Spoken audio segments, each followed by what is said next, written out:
To start, my topic is, it's kind of a broad topic, but should athletes use their platform and their voice to try and make change in the world like they have been, or should they just stick to what their sport is and just play?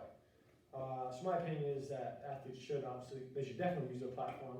They are some of the most inspirational athletes, like if you're a professional athlete, so many kids, so many just people look up to you, and to kind of see you as a role model, and the idea of more than an athlete, I think speaks perfectly to it, because they should be more than an athlete, and they shouldn't just like shut up and dribble or shut up and throw a pass. Like they should be able to talk, they should be able to use their mind, because they're human beings as well. And they should be able to voice their own opinion. And you've seen that effect obviously in the NBA bubble, I'd say specifically. And I think they just should continue to do that and be a voice just for the world. Yeah, I couldn't agree more. I think the athletes are given the biggest platform in the world, and if they want to advocate for something that many people follow them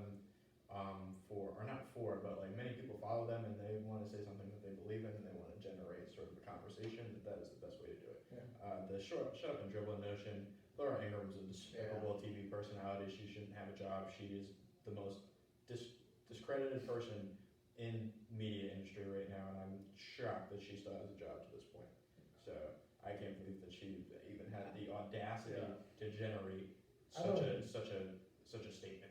Like, why would you even say that? Like, she has to know that she would get backlash for that, even if that's what she got. That was like, how long ago was that? I was 2 years. It was 2 years. It was like 2 or 3 years ago. It was after I don't know. LeBron was still LeBron's segment on his platform Uninterrupted. Okay. I wrote like a sample column on this. Just like they were talking about Kerry Champion was like in a car ride with him, and Kevin Durant were just chopping it up, talking about politics and like what they think and their views in the world. And like she said something about her beloved, or LeBron said something about her beloved Trump, and then like she just went on this tangent that absolutely nobody got behind. Yeah. So that was not good at all. Yeah. But again, athletes, they should be able to use their platform, because again, they are, like you said, they're some of the most influential people in the whole world, and they should stick to that and be the role model for the younger generation, but also just other people as well. Absolutely. So mine, I'm a little late to this, and I apologize to it, but I came across an article on the Undefeated this week. It was by the Undefeated's Martenzie Johnson. I hope I'm pronouncing that right, but this article isn't getting nearly enough attention as it deserves, because the NFL old white men owners have struck again. First it was Colin Kaepernick, and now they kind of generated their blackballing energy to Eric Reid. Eric Reid, there's literally no statistical reason that Eric Reid is not in the NFL today, and it shows. He led all safeties and tackles last year against design runs, according to Next Gen Stats, with 74 on 47% of snaps, 10th most of qualified snaps among any defensive back. And then he was also, among defensive backs, he was second in tackles with 130, the only player in front of him being Budda Baker, who just got a 4-year, $59 million extension. So you connect the dots, because statistically, he can help out any football team right now in the NFL. You have the entire NFC East, who doesn't really have much of a defense. You have a lot of other teams that are struggling to have sort of this hard-hitting safety presence.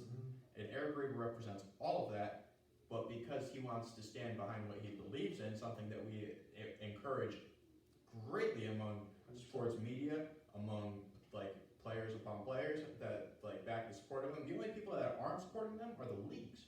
So I think that presents its own problem, and the NFL seems to be the only league to really blackball players out of jobs that have just plenty enough talent, but they don't want the bad publicity. I think if A, we had another president, or B, if we had a different NFL commissioner, it would be completely different, because you would have more, I feel like you would have more of a chance of diversity in the ownership that's going on, and they would be more conscious of what they're doing to Colin Kaepernick and Eric Reid. I mean, both of them are very talented players, and I don't know, like you said, no other league really does that, and I think if they're good enough, they should be able to play. Like, who cares? Yeah. The NFL seems to consistently get issues like this wrong, or have the wrong result end up happening. Because you've seen Josh Gordon get outed for smoking weed in the NFL for something that's pretty much legal now, or have that. You have him being exiled by the league. You have the Ray Rice situation where the team took it upon themselves to get rid of Ray Rice, much to the likes of like what you've seen with Astros and how they fired AJ Hinch, where the team had to do it because the commissioner didn't do anything. He got a 2-game suspension originally. Really? A 2-game suspension. So just I can't believe that the NFL has consistently gone through this pattern of handling issues among their players and among their league completely wrongly. Get Eric Reed a job yesterday. Get Kaepernick a job yesterday. You could take these stats to a judge and file another grievance, and this one you should absolutely see the results go in their favor. Yeah. You could probably like blindly compare like some of their stats that they have to like top guys in the NFL and be like, who's who? And you might not even be able to know. So they definitely both should be in the NFL. Absolutely. So yeah, that was, I wanted to talk about that this week because I was kind of late on it, and not many people in sports media are really talking about this article and really the whole Eric Reed dynamic that's going on right now. Right, it's usually only like kind of Kaepernick and that's it, really. Yeah, and even lately we've lost sight of Kaepernick in the media. Like we're not talking about him, even though that this is one of the most relevant times where we can kind of credit him for most of these movements that are going around in the NBA, the NFL. Oh, that was another point that I forgot to make. The NFL, can you stop with the fake what?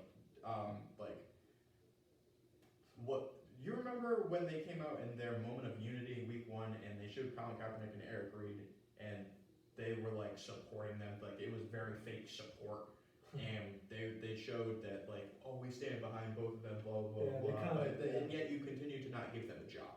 Yeah. So do you think that's more of Goodell or just the owners? I think it's a mix of both, because Goodell is just brain dead when it comes to how to handle players being wrong or wronged. And the owners are kind of stuck in their ways. Like you see Jerry Jones coming out and saying like, oh, I'm not gonna get behind like kneeling still, and that's not what I was raised upon, and just kind of like that old white men mentality of like sticking to their guns. So so I think that's more of a result that you see. And like I said, Eric Reed needs a job yesterday. Colin Kaepernick needs a job yesterday, and if they don't get one soon, you're gonna probably see a grievance in their favor. Very soon. Yeah. Very interesting. So yeah, that does it for our sports politics part. Now we're gonna move on to our fantasy football segment. It's always fun to talk about. Yeah. This is the bonus segment part of the show where for the people at home, as I like to say. Perfectly said. And for starters, we kind of always start off with comparing last week's lineup. So if you tuned into last week, you saw our lineups, both of ours, and we had a tight one. We were talking about this before. We had a very tight one, not a really high scoring one, but a tight one. So you want to say your score? Yeah, I ended with 162.08. I had success from Derrick Henry, Travis Kelce, and nobody else. Everyone else, either like Tyreek Hill had 5.5 points. Aaron Jones wasn't great. He had like 10.5. Mike Gesicki landed with 0 points. Big old bagel. Yep. About as much points as the Jets scored as a football team this year. As much as it wins. Yeah, like Rodrigo Blankenship was among my top 5 scorers, so that was depressing. So you said what, 162.08? Yep. And I had a 162.62. So it was a nail biter. And very similar to me, I had Derrick Henry and Travis Kelce was very good, both of them, especially Derrick Henry. But Aaron Rodgers killed me, 3.8. Zeke Elliott wasn't really a factor or anything. DeAndre Hopkins didn't do much, even though the Cardinals put 38 points. We talked about how Kyler Murray wasn't really Kyler Murray. And Mark Andrews didn't, I can't really pick any more Ravens guys. Yeah. They've been a disappointment this year. Yeah, if your name isn't Lamar Jackson, you're not really a big fixture in the fantasy game from the Ravens. Right? Which is crazy because didn't they have like the best rushing game last year with Ingram and then a couple other guys too? Obviously with Lamar Jackson too. I think so, yeah, because Lamar Jackson was running the ball more, and they were just more run oriented. And now this year they're shifting more towards like pass oriented, and then if Lamar has to scramble, Lamar has to scramble, which is weird. But they've been, that's a whole other topic. They have not. They're still winning. Were they 4-2? They're 4-2, but they haven't played anybody. They haven't played. I don't know. I think they're 4-1 or 5-1. Because I think they're 4. One loss is the Chiefs, and then who else did they lose to? Yeah, I think they're 4-1. Yeah, they come off the bye. Yeah. Yeah, I think you're right. So that was. Maybe the bye will do them well, and they'll get back on track like last year. Right. It's gonna be interesting to see. So now, we're gonna talk about our this week's top performers. You go first. Go. What do you got? All right, I got Justin Herbert. Really? Justin as your top performer, or as one of your top performers? Yep. That's ballsy. Yep. Worst team he's played yet in the Jacksonville Jaguars. Yep. The games before that was NOLA, KC, what do you have, Chicago the week before that? Yep. He's played He played, really yeah. tough defenses Tampa and has Bay. played Tampa Bay. He's played extremely well in each one of those games. Yeah. And this is the worst team he's faced. He's thrown for 290 yards in all but one game, but the one game that he didn't, he had 4 TDs. Mm. So, I think he's going to carve up the Jacksonville defense, and plus their running back committee is just going piece by piece. They lost Austin Eckler, Justin Jackson's banged up. They got to rely a lot on Joshua Kelly, which is a big question mark. So I think it's going to be a big Justin Herbert game. No, I'm very high on him as well, but I can't really say top performer, but I respect it. I think it's a lot of tough matchups this week for a lot of quarterbacks, and I thought Justin Herbert had the best matchup and has been good enough to really excel in that sort of spot, which is why I have him where I have him. Respect. You mentioned, I'll do mine. You mentioned top quarterbacks, so I went with probably the MVP right now, Russell Wilson. Coming off a bye against the Cardinals, who's not, even though the Cowboys scored, the Cowboys aren't really a good defense. We already knew that. But Russell Wilson is the man. He's the MVP candidate right now, front runner, no doubt. Aaron Rodgers was terrible last week, so that definitely moved it up for him. And I expect nothing less than a Russell Wilson outing. Has been spectacular this year, so I expect nothing less. And then I'll do my second one first, and you can finish off. I'm going to go Alvin Kamara. He's been the best running back in the league. It's been the Panthers. I was looking at kind of running backs, like you said, a lot of tough matchups. I feel like really everywhere. But I was going to go with one of the most consistent guys in the NFL, which is Alvin Kamara. Yeah, Alvin Kamara is also my second. Yep. He's coming off a bye to the 29th ranked rush defense in the NFL, and his lowest number of fantasy points this year is 20. Yeah. You did that. Yep. So Consistency. Yep, definitely. So I think he's been the clear-cut best fantasy running back this year, No even doubt. against the 29th ranked defense, coming off a well-rested bye. And Michael Thomas might not play. I So- see he just tweaked his hamstring. A new injury. Oh my God. Yeah, I saw it today. He didn't practice today. During another fight, did he snuff a coach this time? I think you're just doing like the ladder drill, maybe. Oh my God. Yeah. If you use the first round pick on him, that's tough, Michael Thomas. Yeah, I had the 3rd pick on one of my drafts, and everybody was clowning me for picking Derrick Henry over Michael Thomas. But I do this, so I know what to do. Derrick Henry's a baller. So yeah, I'll be curious because if Mike Thomas is out, that's more targets for Kamara. And then moving into our lineups, so we got our format. We got 2 quarterbacks, 2 running backs, 3 receivers, 2 tight ends, a kicker, and a defense. So I'll start off with my quarterback. I talked about Russell Wilson, and I'm going to go with Josh Allen. He's had 2, subpar weeks back to back. He's playing the freaking Jets, so I can be fantasy relevant and go against the freaking Jets. They're so bad.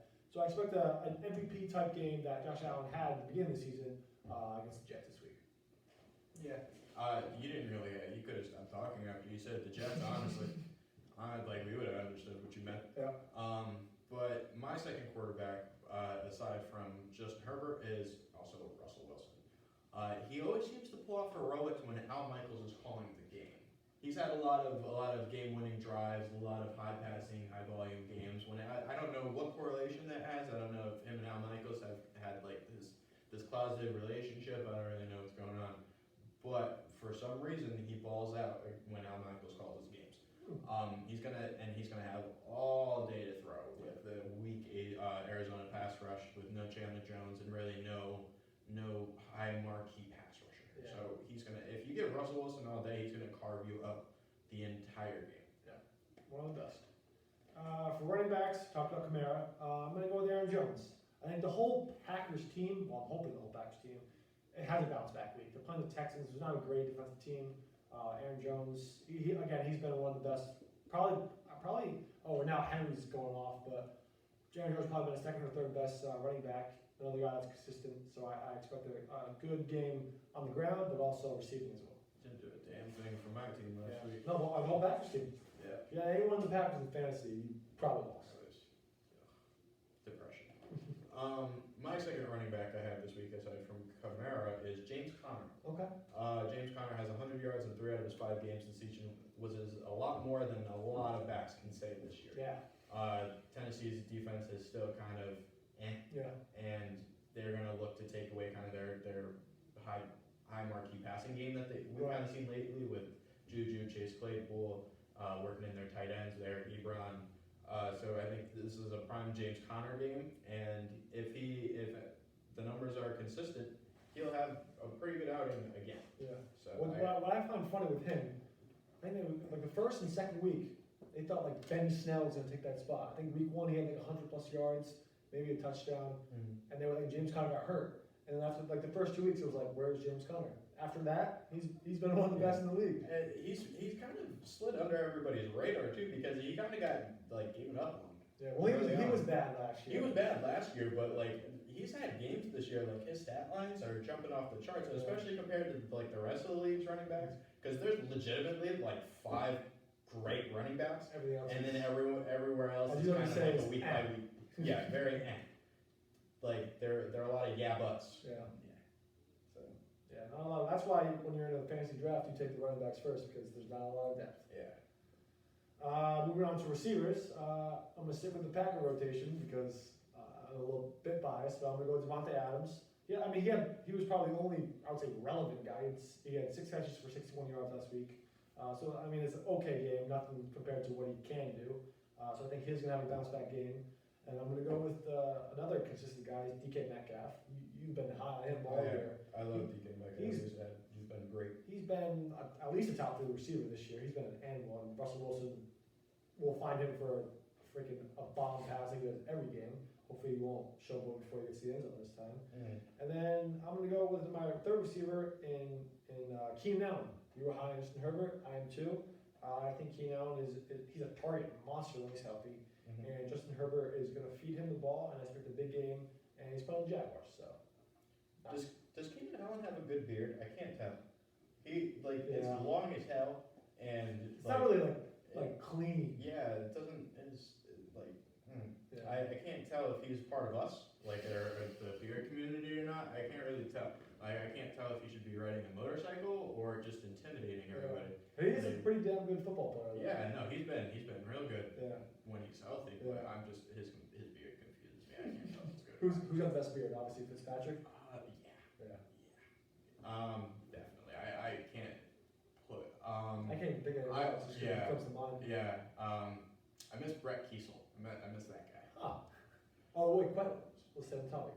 Who's better beard, Fitzpatrick or James Harden? Fitzpatrick all day. Okay, respect. All day. Fitzpatrick's just a lot more of a like a fashion, like a male symbol. Yeah. Yeah. He's a male sex symbol. Yep. Like just walking. And that's why everyone loves him. Yeah. Yeah. Okay, I'm thinking about Keenan Allen. I can't tell. I could never tell. I had to ask. But my receivers, getting back to the fantasy part, so I have Stephon Diggs. Yep. Second leader in yards versus the Jets. Another one you didn't have. Not really that hard to figure out that Stephon Diggs is probably more likely than not going to have a high caliber game. And then my other 2 are coming from the same team. I got Julio Jones and Calvin Ridley. Okay. Detroit allows 40 points, 40 fantasy points to opposing wide receivers, and with Jones and Ridley arguably the best wide receiver duo in the league, Definitely. that number can only go up against the Lions. Matt Patricia's struggling over there. He's another one that's about to lose his job.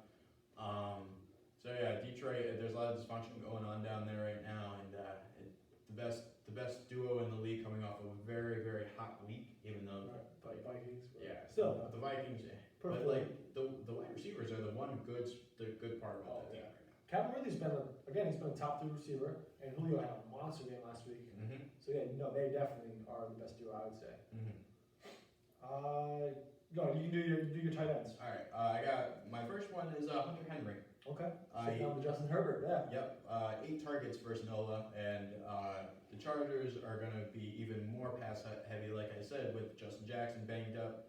And if Hunter Henry was a guy last year once he came back onto the scene where he put up like top 5 tight end numbers in major categories, and we we kind of been like down on him this year because we haven't really heard his name a lot. But after 8 targets versus New Orleans with a very pass heavy slate that they got this week, I think that Hunter Henry is going to be their main red zone guy, and they're with Justin Herbert ascending. I think Hunter Henry is going to benefit from that. Totally agree. Oh, you can do yourself. Oh right, yeah, there's 2. My second one is T.J. Hawkinson. Yeah. He's got at least 4 targets in each of the 5 games, and 3 out of the 5 games he's caught a touchdown. And with Atlanta, Atlanta again has the 32nd ranked defense in the league right now, still even after last week, because that's how bad they were the first 5 weeks. Yeah. Obviously, T.J. Hawkinson is going to have the advantage in that matchup, and I think Matthew Stafford is going to look for it. He's another big red zone guy. I think both of those guys serve as touchdown targets. I can see him in the future being one of those kind of perennial tight ends. Yeah. He was the 8th pick in the draft 2 years ago. 2 years ago. And last year he had rookie tight ends don't really do much. Yeah. Oh, he got knocked out of the game, and Yeah. he was Oh injured my for God, like 4 yeah. weeks. I forgot He about got that. popped. I remember that too. I think that was in the middle of the season. Yep. But he's been Stafford likes him. He catches a lot of touchdowns, so I like him a lot. Yeah. I'm gonna stick with you. I have Hunter Henry as well for all the reasons you said, and the Penny Jaguars. Enough said. And then I'm gonna stick with one of the most consistent guys in the NFL is Travis Kelce. He's been the best tight end this year, and they're playing the Broncos, and I expect a big game from Patrick Mahomes, and nothing short of a Travis Kelce performance like we've been accustomed to. All right, so my kicker this week, we had 2 great names last week. I think this is the best one of them all. Young Ho Koo. I got him too. Young Ho Koo, I gotta stick with the great kicker name, and I gotta stress that it's not. I'm hearing announcers saying that it's Young Hui. Don't take that away from us. It's Young Ho. It's Young Ho. It's absolutely Young Ho, and if you say it any differently, you're wrong. And I don't care what you say. Even if Young Ho says his name isn't Young Ho, it's Young Ho. And he had 20 points last week, which is... He's been going off, yeah. I don't really know where that came from. That wasn't really relevant until I saw it, because I was literally just going to go with that. He's been good, though, this season. Yeah, I was literally just going to go with that being my point and Yeah. nothing else, but then he had 20 points last week as well, so we could throw that little wrinkle in there. I have him as well for the name and talent. And then my defense, I got the football team. Zeke can't hold on to the ball. Boner Dog was terrible last week, and Dallas has no offensive line. With a front of guys in the box that just hammer opposing offensive linemen. So I think Washington is going to cause a couple turnovers. It's going to be a very low-scoring game because it's an NFC East game again, and yeah, it doesn't really get much straightforward than that. I'm going to go with the Bills for my defense. We're talking about the Jets, and I don't even know who started. If Flacco started or if Darnold's back. But whoever's at center, I don't trust anyone, so I'm going with the Bills against the Jets. And then our Boomer Bust segment right here for the fantasy football. Go ahead, you can do yours too. All right, so my 2 booms, I got DeAndre Swift. He had 114 yards last week on the ground. He's been active participant in the passing game for the Lions all season, and he seems to be pulling away from that number 1 role in Detroit. Like I would say after last week, he's kind of got that. It's his job to lose. I know that they've been trying to work in AP. They keep feeding him though, Adrian Peterson. Yeah, I mean he's a goal line guy, but DeAndre Swift is going to get you down the field. And you gotta develop your young rookies, and he's got a favorable matchup against the Falcons. So I think he's gonna continue to ascend and really just keep doing what he's been doing, or really what he did last week. I think he's gonna trend more in that direction. And then my second boom, in the game going on right now, just kicked off. Travis Fulgham, no Works, no Sanders, poised to be the number 1 target offensively for Philly this week, and the Giants stink. So yeah, that whole matchup stinks. The NFC East stinks. Yeah. So anytime you have an opposing offense going against an NFC East defense, the number 1 target is probably going to be the primary fantasy performer. So those are my 2. So you might laugh at this one, but I'm gonna go with Andy Dalton as one of my booms. Not Boner Dog. He was not good last week. He's playing the Washington football team, who's outside of their probably defensive line, they're not really a good defensive team. The defensive line is legit. They have like 5 first-round picks. Is Landon Collins still there? Yeah, he is. He is. He's a safety, so He didn't die. he's still a little bit relevant. But I I expect better days for Andy Dalton, and I think it's going to start this upcoming week. And then my second boom, hopefully he's healthy. I saw that today, you mentioned him as well, Justin Jackson. So once Austin Eckler went down, I thought it was going to be more of Josh Kelly. He had like 20 touches a game even with Eckler. But Justin Jackson has kind of taken the number one role right there. He had a good week last week. And again, they're playing the Jaguars. I think we're both high on the Chargers as a whole. Yep. So I'm hoping Jackson will be healthy, and I expect a good game from him against the Jaguars. Another thing I didn't even think about with the Chargers is, and we didn't really talk about it yet, was Yannick Ngakoue got dealt today again. Oh wait, no, Yannick Ngakoue was already dealt from the Jaguars. That's why we didn't mention him. Because he was in the Vikings. Yeah, he was on the Vikings. Yep. I forgot about that. Never mind. No, but he was dealt today though. Yeah. You're absolutely right. Yeah, well, that has nothing to do with the Chargers though, because I thought in my head that he was still on the Jaguars. Oh, okay. But the Vikings are pretty much as good as the Jaguars, so I mean. Oh, good. got They're it. still working. They're both working. It was like when I got the Jets confused in the NFC East because they might as well be at this point. So. For the two busts of the week, I'm going to go with the guy that has not been good, is Juju Smith-Schuster. He has been a huge disappointment. I thought he was going to be I think, not last year, because he wasn't really good last year, especially with Big Ben out, but 2 years ago, he was like a top 10 receiver. He was amazing. He was like going to turn into an Antonio Brown for the Steelers. But then Chase Claypool has kind of taken that job so far, and with the hype, and then Deontay Johnson's been good when he's healthy. But Juju's been a disappointment. I don't think he's going to be good again this week. Just traded you this week too, so that was rude. I mean, If that's what you thought of him, that was rude. It was really Well, rude. again, it was I needed a receiver, you needed a running back. I think it was good. No, it was a fair trade, but But you're the best receiving core in the league. Like, it's remarkable. I do. You're right. You're right. All right. Whatever. I'm not playing Juju, so it's fine. But I think it's a little rude. Yeah. But whatever. I'll move on. And then my second one is Kenyon Drake. He had a very good week last week. Kind of a coming out party for him. Who they thought he was going to be a legit running back this year. He was being drafted in the first and second round for most drafts. And I playing the Seahawks this week, but I think he can only go down from last week. Okay. Yeah. I mean, he didn't really have a good week until he broke that big True. running garbage time. Good point. So I wouldn't really be high on him to begin with Yeah. because the NFC East, Dallas stinks. The NFC East stinks. Kenyon Drake has stunk. Yeah. So that 1 yard made him look really good. Mm-hmm. But my two busts. My first one, I got Allen Robinson. Okay. Number 2 defense. matchup, Number 2 defense against opposing wide receivers in Los Angeles. Jalen Ramsey is most likely going to be following him around the entire all game. Yep. And Nick Foles is going to be under pressure as well with Aaron Donald coming out in all game. So Nick Foles under pressure throwing under pressure from Nick Foles doesn't really seem to be good for him. That's where he kind of starts to lose value. So I don't see Allen Robinson being super productive this week. And then my second one is Ryan Tannehill. Really? Ryan Tannehill has been balling out of control, but he's running into a Pittsburgh defense where their secondary has been their defense themselves has been very, very, very good. Yeah. And I think after the week that Derrick Henry's had last week, you're going to watch Ryan Tannehill hand the ball off the majority of the game. So his volume isn't really going to be there. The passing game isn't really going to be that used with Mike Vrabel this week. And yeah, I don't see Ryan Tannehill having a huge week because he's played two defenses that were really like struggling in the secondary in consecutive weeks, which kind of made him look really good. But after the week that Derrick Henry is coming off of, when they're facing the Steelers as good as they've been defensively, I don't see Ryan Tannehill really doing a lot this week. So even though you had the Titans winning, though, The Titans, yeah, but Derrick Henry is a locomotive. Yeah, no, I don't know how you tackle him. Anyways. So I think it's going to be a prime Derrick Henry game, and Derrick Henry's going to win in that game. Okay. Interesting. So yeah, that does it for our fantasy football segment. Now we're going into our two hot takes. How did we do last week? Did we? You had a couple. I had two future Yeah. things. I had the LeBron James 2020 MVP, 21 MVP, and then Le'Veon Bell. Yeah. We haven't seen Le'Veon Bell Yeah. yet.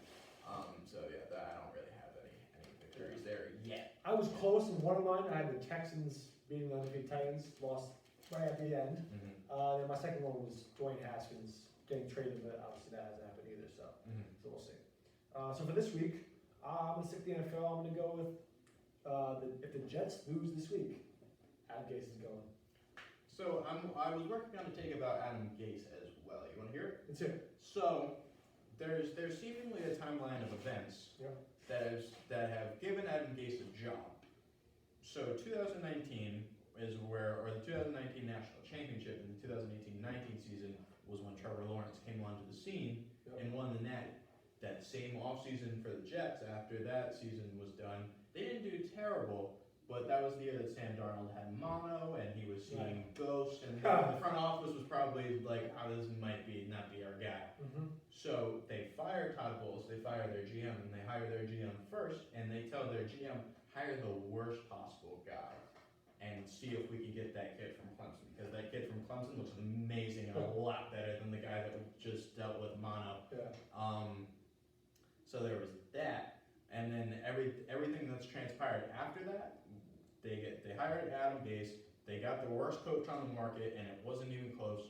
And then from there, they traded away their best players, or let the best players walk. They let Robbie Anderson walk. They had Jamal Adams got dealt. They just let go of Le'Veon. Did I already say Robbie Anderson? Yeah, you did. Yeah. So yeah, their plan was to be bad and do this bad this year. So that's my whole conspiracy theory about the Jets, because I think the Jets wanted to. They're pulling a 2015 Sixers. Okay. What do you think about the rumors about if the Jets have the number one pick, Trevor Lawrence goes back to college? I'm gonna have to ask you to wait on that Yeah. one. That would be interesting. Yeah, definitely. Because he's the number one pick. There's no doubt about that. But Just a matter of when at this point. exactly. Because the Jets have seemed to be outsmarting the whole Trevor Lawrence sweepstakes, and nobody notices because they're just like, oh, they're the Jets. Yeah. So yeah, that's my my conspiracy theory about Okay. the Jets. Okay. And then I'll do my second one before you get yours. The Tampa Bay Rays are going to win the 2020 World Series. It's a hot take. That's why I'm glad they won Game 2, because if they didn't, I would obviously not do that. Yeah. But they won, and their pitching is great. Their offense has been good enough, and I'm hoping the Dodgers choke again. So Yeah. that's my hot take. I want to see Dave Roberts get one. I love the way he coaches. I love the way he kind of prides himself on like just being a baseball guy. And so I would like to see him get a ring. At the same time, I always love a good underdog story. The Rays clearly are that. They have built a team based on a bunch of, like, they remind me a lot of the 2004 Pistons, where they have a lot of guys and not like a main guy. Okay. So that whole stable looks to be a contender moving Yeah. forward. Definitely, they don't really strike me as that, but they're proven everything. And yeah, they're solid for the past like couple of years, Mm-hmm. and I'm hoping this year they get over the edge. So I'm gonna talk about Trevor Lawrence here, because one of my hot takes was that Trevor Lawrence is gonna stay at Clemson if the Jets clinch. Okay, perfect segue. Yep. I think there's no reason for him to want to go play on the Jets. Like I mean, unless for some miraculous reason they have an amazing offseason. But they're gonna end up like the Knicks, where like you tank to get a good pick, and then the good pick doesn't want to play for you, and then you can't sign any guys because your team has gotten so bad because you're tanking. So I wouldn't really. If I was Trevor Lawrence, I would be like, listen, I could go get a degree, I could go get another national championship. Right. Like there are things that benefit me going back to Clemson rather than me going to play for the Jets and be miserable and just kind of go there to live and die. So that I think Trevor Lawrence is gonna, or should go that route at least. And then my second one, also NFL related, I got at least 4 quarterbacks being dealt at the deadline. Wow. Dallas is in need of a quarterback. I think Cleveland is going to look to make a quarterback change sooner rather than later. Denver is questionable with Drew Lock right now. He didn't look that great last week, even though they won. But like lip syncing Jeezy is only going to get you so far.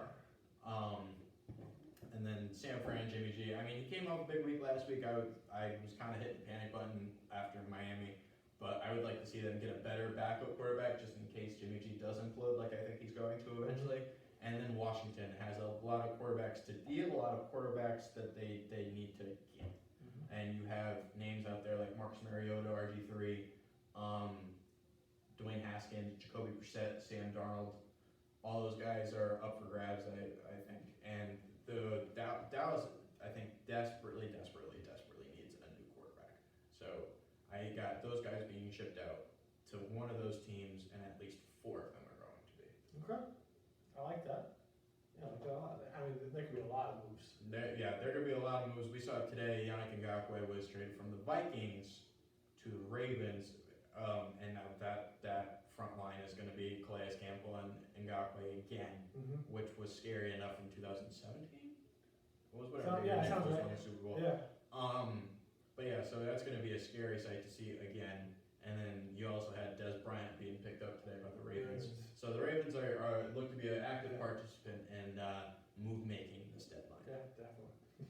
Curious how Des will be. I've wanted him back in the league for a while, forever. yeah. So I hope he does well. Now going into our another fun segment, embrace the debate. Mm-hmm. We had a really good one last week talking about the GOAT conversation. Yeah. It's always a good topic to talk about. Absolutely. But this week we got kind of speaking of wide receivers that have been out of the game for a little bit.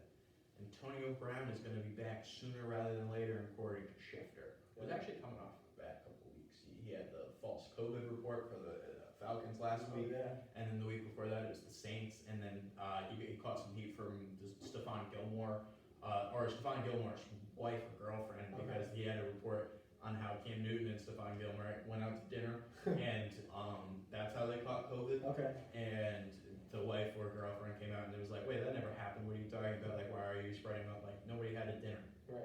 So Schefter has been kind of not his usual self. But according to Adam Schefter, teams are starting to look at Antonio Brown again. So the question has to be raised: does he deserve a spot or to be looked at again? Okay. Yeah. So I'll give you my opinion. So Antonio Brown. So if a team wants to sign him, go ahead. I think if after his suspension, like he can come back to the league, but if I'm an NFL team, I don't want him. That's me personally. See, so it's obvious AB is a nuisance. He's a headache. He's a head case, but he's too good not to be rostered. No, that's the argument. Yeah. Yeah, he's too good not to be rostered. He's had 137 receptions in 9 years, which is the second most of all time in that span, and a multitude of other records. And you've seen the NFL pretty much give players that are suspended and don't do anything, like they have allegations and they're kind of a head case. Like you've seen Mike Vick come back from a jail sentence. Yeah. Alden Smith come back this year with the Cowboys. Greg Hardy come back after a domestic violence dispute. And Big Ben coming back from a rape allegation similar to AB's situation. Yeah. So all those guys have gotten seemingly second chances. All those guys have been given new life as far as just it being taken away from them and then being like, okay, but don't mess this up again. So AB, I think you have to give AB a spot. Yeah, I mean, when he was with the Steelers, he was the best receiver in the game for multiple seasons. And then ever since he went to the Raiders, all hell broke loose. Absolutely. There's plenty of stats to have a team interested in him, and there's a lot of teams with wide receiver needs. Definitely. The Ravens being one of them. I think the Raiders. Eagles should be number one. Yep, the Eagles, the Raiders, but he's not going to go back to the Raiders after that whole thing blew up in his face. The Packers need some help. The Packers need some help. The Chargers could probably use him if they wanted to. I mean, if I'm the Eagles and you want the best talent, go for it. Yeah, I think you need to. The favorite right now, according to Schefter, was Seattle. And he was working out with Russell Wilson. Yeah, I don't love that because it's a lot like the Josh Gordon signing where like you have two really good receivers and like you don't really have one. Like David Moore's been doing well too. They got DK Metcalf and Tyler Lockett. Yeah, and then David Moore has played his role. He's a good receiver too. They don't need him. Really know. Yeah, I don't really think they have a screaming need as the other teams do. Yeah. But AB, a couple other stats to throw at you. He's had 11,000 receiving yards, and it took him the second fewest games in NFL history to reach that mark. Yeah. And he's been the most productive wide receiver since 2011. That's currently still technically not retired. That's technically still an active player, and he leads at NFL in receiving yards, and receiving touchdowns. Yeah. So No, you can't question his talent and his production. But again, if I was to disagree with you, I just would say, if I'm an NFL team, I don't want him. I feel like he comes with too much baggage, and that baggage is not necessarily good. I'll make another argument here because I was just talking about this, but if you're not going to give Eric Reed or Colin Kaepernick a job, like I mean, that's different. is it though? Because like, if they're not going to give them a job, but then these people are going to like get judged, I don't really understand where they. Oh, you mean okay? Like they should be if they aren't getting signed, then AB might not should be as considered, but yet NFL owners tend to gravitate more towards AB. So like those type of situations. So that's kind of baffling. Yeah. But I mean, all three based on talent should absolutely be in the league. yeah, that's another owner issue. But yeah, honestly, AB, I think wherever he goes is going to be productive again. Yeah. How old? Do you know how old he is? Mid-30s yet? 32, Okay. something like that. I think him and Dez, because I think Dez Bryant's 31. I think Tony Brown maybe 32 or 33. So he's still got a couple good years in him. And he's 32. I got it. So I mean, if he comes back healthy and not a head case in his old self, that would be a huge boost for any team. Yeah, if you got to give him like a tranquilizer or something, do it. That's the thing. I think there's just too many ifs really that I would necessarily make a chance and go get him. Yeah, I think if I'm trying to make a playoff run right now and I have a significant gap in wide receiver like you see with the Ravens, you have to. Yeah. You have to, because you're not going to find a better receiver on the market right now. For free, pretty much, because you can pay him a veteran's minimum and have a marquee guy be your reliable number 2 option.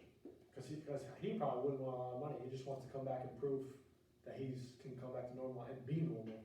Yeah, honestly, you never know with him though, because he fake retired because nobody offered him enough money. Like he pulled a Conor McGregor. He definitely has CTE. Yeah, he's got something wrong with him. We got to get him some sort of medication. Somebody's got to scan his head up as soon. That whole like a month or maybe even longer, maybe like it was a couple weeks. Every news headline was something about Tony Brown, and it was like 5 different things. It was ridiculous. Yeah, I don't. It's just I got annoyed with him to the point where like I just didn't even want to hear about him anymore because he was always doing something. And that's my reason for I don't want him on the team. As teammates, probably not. But as a team in need, I would say you can't ignore the numbers. You can't ignore the numbers and you can't ignore the potential. If you have to let him go again, you let him go again, but you give him a shot to kind of make your team better. Yeah. I think you have to. Yeah, I mean, high risk, high reward, I'd say. Mm-hmm. Definitely. Yeah. Because it could blow up in your face, or you could look like a genius. Exactly. But yeah, I don't know where he's gonna go. I hope he goes somewhere other than the Seahawks. I hope he goes to like the Dolphins or something like that. The Ravens would be good. Yeah, the Ravens would be a good fit. The Dolphins, like a couple other teams, would be a better fit than the Seahawks because like you're not really gonna see him make a difference there because you already have difference makers there. So I'm not a big fan of that. But AB, nonetheless, should have at least one more shot if the list of guys that I just named get one. So that's fair. Yeah. No, I agree.